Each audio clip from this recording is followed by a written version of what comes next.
headquarters of TeleSUR English in Havana, Cuba. This is From the South. I'm your host, Gladys Quesada, and now we begin with the news in Venezuela. The celebrations of the 200th anniversary of the Battle of Carabobo are underway. This was a confrontation that decided the end of the Spanish colonialism in Venezuelan land. The first official acts took place in the National Pantheon in Caracas, the place where rest the remains of Simón Bolívar, the Libertador. Several authorities gathered to pay their respects to the main figures of the Carabobo battle. Venezuela's independence was determined June 24, 1821, after the Patriot Army commanded by Simón Bolívar defeated the Spanish army led by Miguel de la Torre. The Royalists suffered 2,500 deaths. The Patriot Army counted 300 casualties among wounded and dead combatants.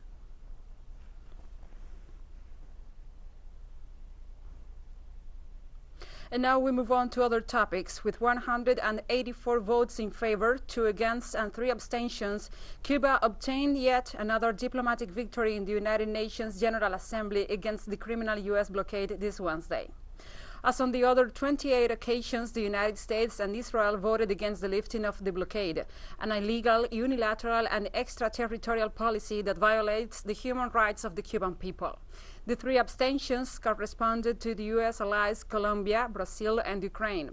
Year after year, since 1992, the United Nations General Assembly has overwhelmingly backed the resolution against the sanctions that violate international law and prevent Cuba from developing on an equal basis with the rest of the world. Even in the midst of the COVID-19 pandemic, the sanctions were reinforced by the Trump administration, and the Biden administration has done nothing to change this situation.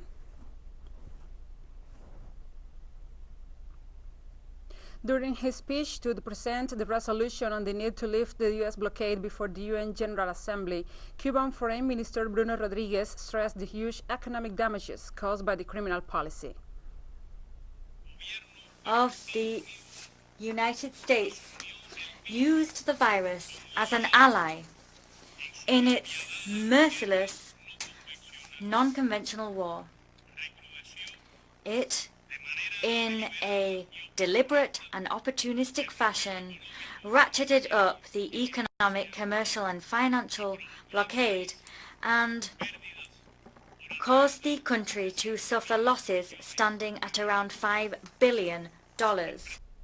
As part of the UN debate preceding the vote on the resolution this Wednesday, several countries expressed their condemnation on the unilateral and extraterritorial U.S. blockade.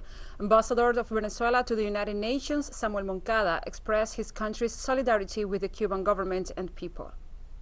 Illegal because it violates all norms of international law. It is inhumane because it violates the human rights of an entire people. And worse still, it is criminal because it is a policy of calculated cruelty which seeks to produce pain and suffering among the civilian population. It is an attack which uses economic instruments. It is an act of collective punishment which, owing to its systematic and deliberate nature, constitutes a crime against humanity.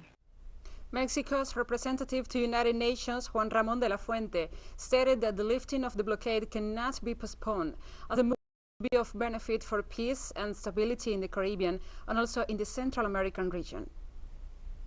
In the face of a pandemic such as that of COVID-19, we cannot postpone the lifting of the blockade against Cuba.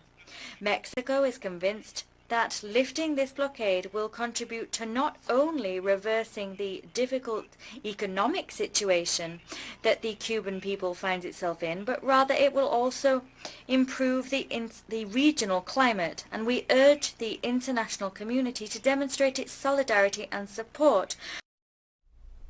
In the midst of huge difficulties, Cuba has developed 5 vaccine candidates to fight COVID-19, 2 of which have already shown very positive results.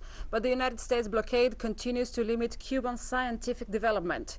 The Assistant Director of Cuba's Finlay Vaccine Institute explains. Continue to reiterate our unequivocal opposition and rejection of the imposition of unilateral coercive measures, and to call for the immediate and unconditional end of the economic, commercial and financial blockade imposed on Cuba by the government of the United States of America. CARICOM States further rejects the enforcement of extraterritorial laws and measures such as the Helms-Burton Act. Mr. President, CARICOM states continue to enjoy friendly relations with both Cuba and the United States of America. However, we consider the lifting of the embargo to be a prerequisite to any meaningful rapprochement between the two countries. Organizations, social movements, and political activists from various countries have been participating since Monday in the bicentennial Congress of the Peoples of the World, which is being held in the Venezuelan capital, Caracas. From the United States, members of the delegation representing the Democratic Socialists of America explained their motives for participating in the event. Let's take a look. This is actually our first delegation that we've ever sent to Venezuela to participate in the Congress. So already you can see all these wonderful people gathering together. It's been a tremendous experience of solidarity and learning about the various socialist struggles of the world. And this is a huge step for our organization.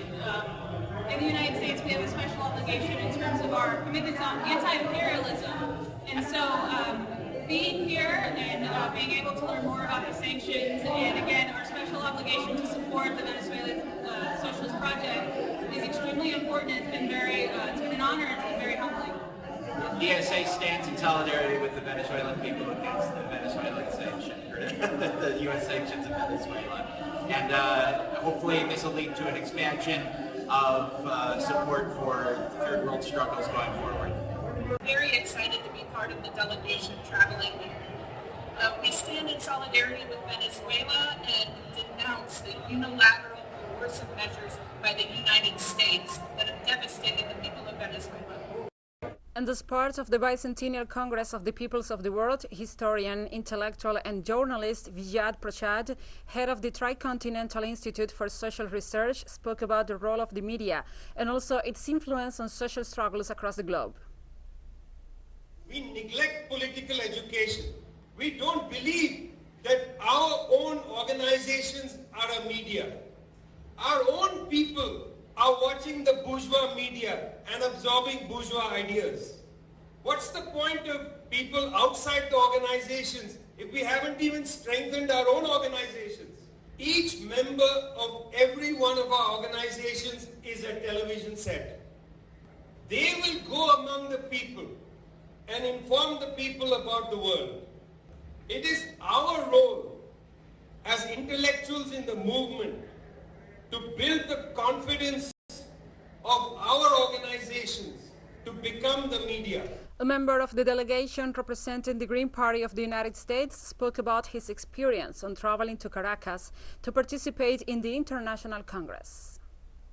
I want to tell them there's a reason why you're discouraged from coming down here, right? It's the same situation with Cuba. They don't want you to see how successful countries can be that are portrayed horribly in the media. So that would be the primary message I want people to know. I feel like my country doesn't represent me, and I'm coming where the revolution is, regardless of what my government thinks, and it's still kind of mind-blowing. I've only been here less than 24 hours, but it feels good, man. And we'll be right back after this very short break, so don't go away.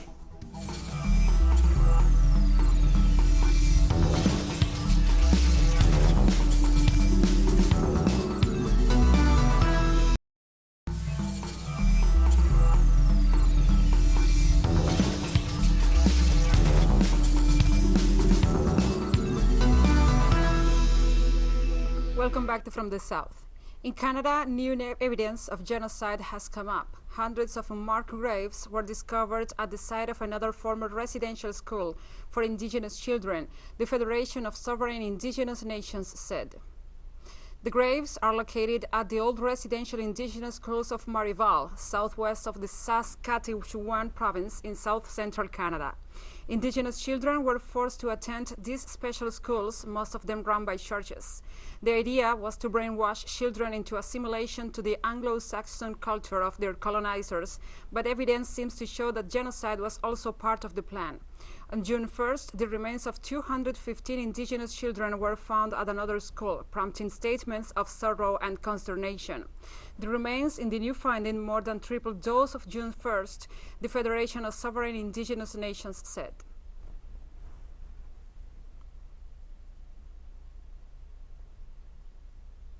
We move on to other topic. In an exclusive interview for TeleSUR, former President of Brazil, Luiz Inácio Lula da Silva, stressed his concerns regarding COVID-19 and its impact on the Brazilian population. While noting that this is his main priority at the moment, he also acknowledged that there is a growing support for him to stand in the next presidential elections, although his decision is not yet made. Being a candidate in 2018, the justice system did not allow me to, because they fabricated a legal force to take me out of the electoral race, and now, in 2022, many people, especially my party, want me to be a candidate, and I think I will decide by the end of the year, because what I want to discuss now is the issue of vaccination. We are in a movement to guarantee vaccines for the entire Brazilian population, to guarantee an emergency income for all the victims of COVID-19, for all those who are unemployed, and we are also trying to ensure a credit guarantee so that people can advance economically. That is a priority in 2021. At the right time, I will decide whether I will be a candidate or not.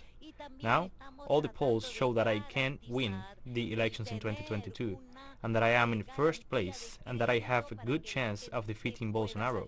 But the Brazilian political picture is not yet defined, because I do not know how many candidates are going to run, or how many candidates of the left.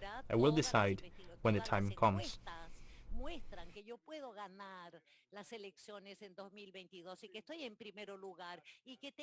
Lula also said that his efforts have always been aimed at guaranteeing the quality of life of the Brazilian people, and that this struggle will continue. A man has a cause. There is no struggle that he can't wage. My cause is to give Brazil back to its sovereignty, to give back the possibility to improve living standards, to ensure food, health, culture, education, because I did it while I was a president. I am sure that this struggle to restore Brazil for Brazilians and to ensure that Brazil has a sovereign policy and to make it a strong state, to improve the living standards of our people, to help them to improve their destiny so that our country can be developed. This struggle motivates me and means I am capable of facing any candidate of the right or far right. The former Brazilian president also expressed his conviction that it is possible to build a more united Latin America with fair conditions for each and every one of the peoples of the region. I believe in this as I believe in God, that it is possible to build a great economic bloc in Latin America and South America to challenge the economic bloc represented by the United States and Canada, the European economic bloc, and the Chinese economic bloc, because we can do it. All countries can grow and develop and become international protagonists.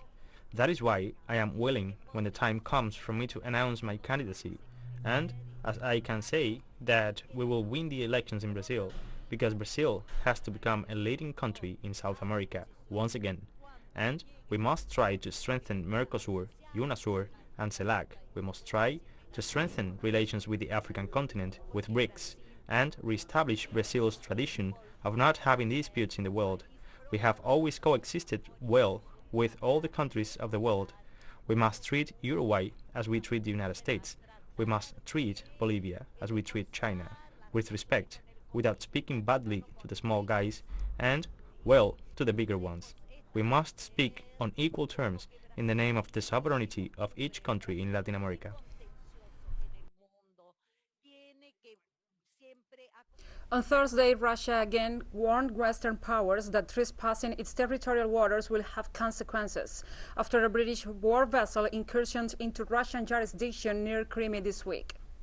With warning fire, Russian Navy ships and aircraft expelled the vessel, the HMS Defender, into international waters in the Black Sea, the Russian government said. The Russian authorities qualified the United Kingdom's act as a provocation and defiant of international law. London has argued that its vessel was navigating Ukrainian waters, as the UK does not recognize Crimea as Russian. In turn, Russian Deputy Foreign Minister Sergei Ryabkov, said the UK might consider rebaptize the Defender as HSM Aggressor instead.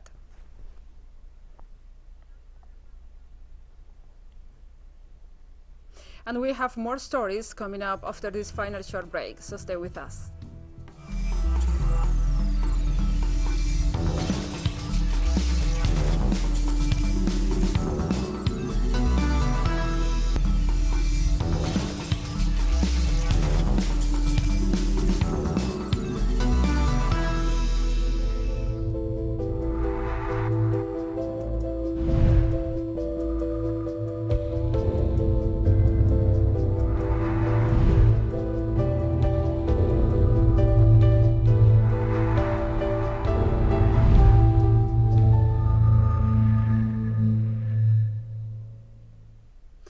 welcome from the south. The Iranian-developed vaccine Coviran has shown a 93.5% efficacy, project scientists reported. The head of the coronavirus vaccine development project, Hassan Jalili, reported that second phase trials proved that in the ages between 18 and 57, the vaccine was able to neutralize the virus up to 93.5%. The Coviran vaccine will soon be supplied to the whole country, thus achieving self-reliance. United States-led sanctions against Iran have severely affected the country's capacity to fight the pandemic. So far, 12 nations have requested to import the Coviran Baccarat COVID-19 vaccine, the official said.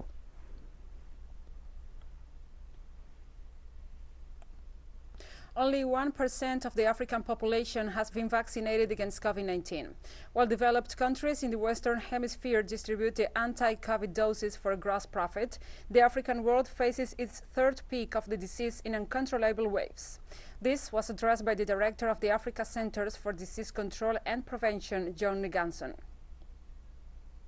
The third wave is extremely brutal, and we hope that countries will take drastic measures. We are running a race behind time here because the pandemic is ahead of us.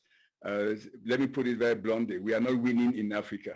We are not winning in Africa this battle against the virus. So it really doesn't matter to me at this point whether the vaccines are from COVAX or from anything. What we need is rapid access to vaccines to member states. So the third wave.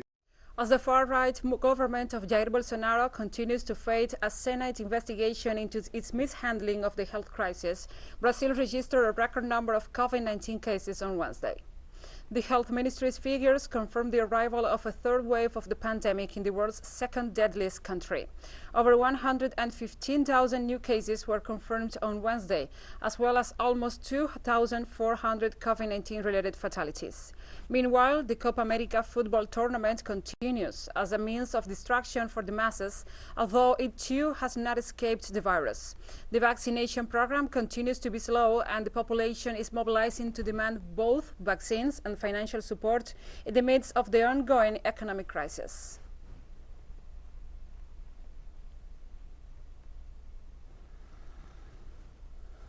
In Nigeria, the conflict between Boko Haram insurgents and the government has caused the deaths of some 324,000 children under 5, mostly from disease and hunger, the United Nations warned.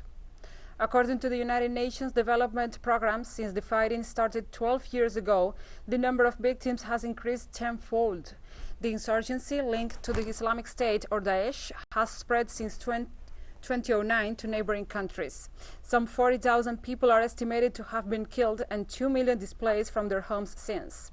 Agriculture, water access, commerce, food and medical attention have also been seriously disrupted.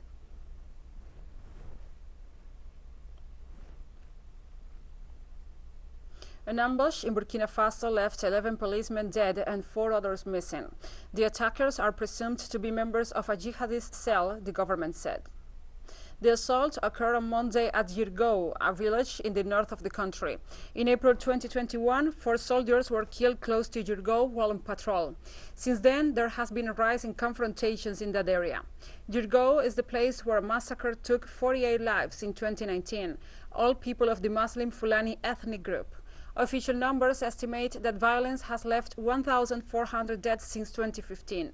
Nearly 1 million people have had to flee their homes.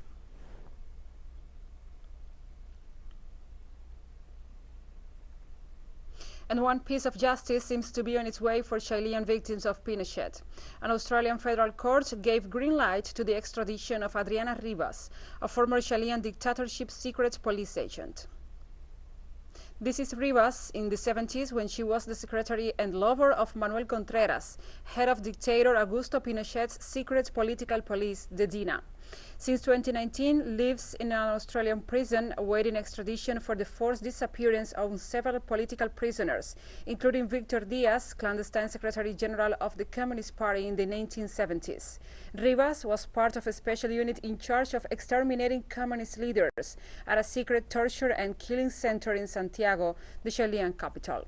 She has been fighting extradition since 2017 and now is one step closer to facing justice, some 40 years too late.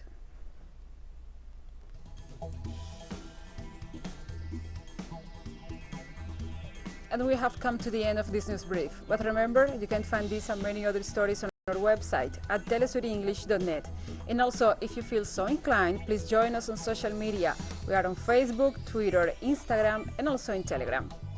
For TeleSUR English, I'm Gladys Quesada. Thank you for watching.